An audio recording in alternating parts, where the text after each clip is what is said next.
Now students देखते हैं question number 6 कह रहा है if the mass of a body and force acting on it are both double. तो बच्चों देखिए जरा, mass of a body and force acting on it are both double. तो मान लो कि आपके पास कोई बॉडी थी, ध्यान दें, ये बॉडी का मास m था। मान लो बॉडी का मास कितना था, m था, ठीक। और इस बॉडी के ऊपर आप फोर्स f लगा रहे थे। कितना फोर्स लगा रहे थे, f लगा रहे थे, ठीक है। अब देखिए इतना तो सबको पता होगा कि फोर्स का फॉर्मूला क्या होता है। देखिए फोर्स का फॉर्मूला होता है, यानी कि फोर्स को कैलकुलेट करने का जो फॉर्मूला है फिजिक्स में, वो है आपका मास इनटू एक्सेलरेशन।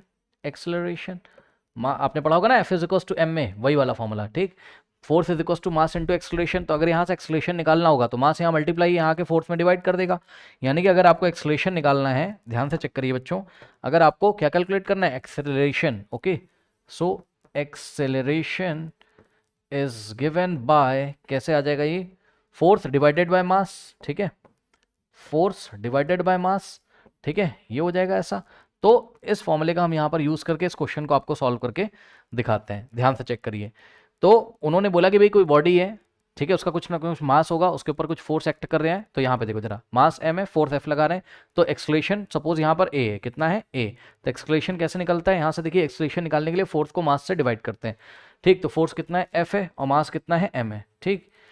ये ऐसा कुछ है। अब इन्होंने आगे क्या बोला है, ये इक्वेशन नंबर 1 बन गई, ठीक है ना। ये escalation produce in the body कब, जब फोर्स f लग रहा है, मास m है, ठीक।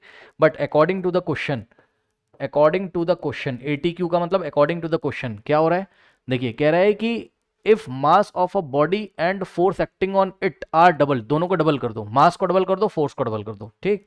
तो ध्यान से चेक करिए बच्चों, अगर आप खुद सोचो, फोर्स को डबल करोगे, मास को डबल करोगे, क्या एक्सक्लेशन पे कोई फर्क पड़ेगा, नहीं। क्यों भाई, यहाँ f की जगह 2f आ जाएगा, m की जगह 2m आ जाएगा, 2 से 2 कट जाएगा, वापस से f बाय m आ जाएगा।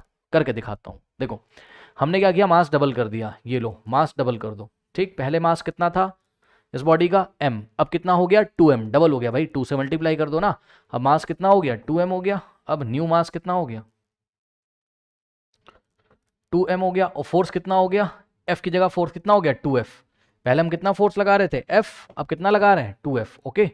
तो यहाँ पे देखिए जरा, ये लीजिए, ये डबल फोर्स हो गया, ठीक, मास भी डबल हो गया। अगर अब हम एक्सलेशन आपसे पूछें, ए न्यू, न्यू का मतलब न्यू एक्सलरेशन, तो एक्सलेशन निकालने का तरीका तो वही है ना, फोर्स डिवाइडेड बाय मास।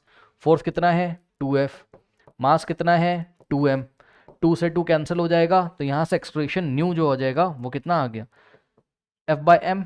और f by m, equation number 1 से f बाय m कितना था, a था। यानी कि जितना एक्सलेशन पहले था उतना ही एक्सलेशन अभी भी, a new is equal to a आ गया, चेक कर लीजिए, ठीक है। तो जब आप किसी बॉडी का मास डबल कर दोगे और फोर्स भी डबल कर दोगे तो उसमें प्रोड्यूस होने वाले एक्सक्लेशन पे कोई फर्क नहीं पड़ेगा, एक्सक्लेशन विल रिमेन सेम।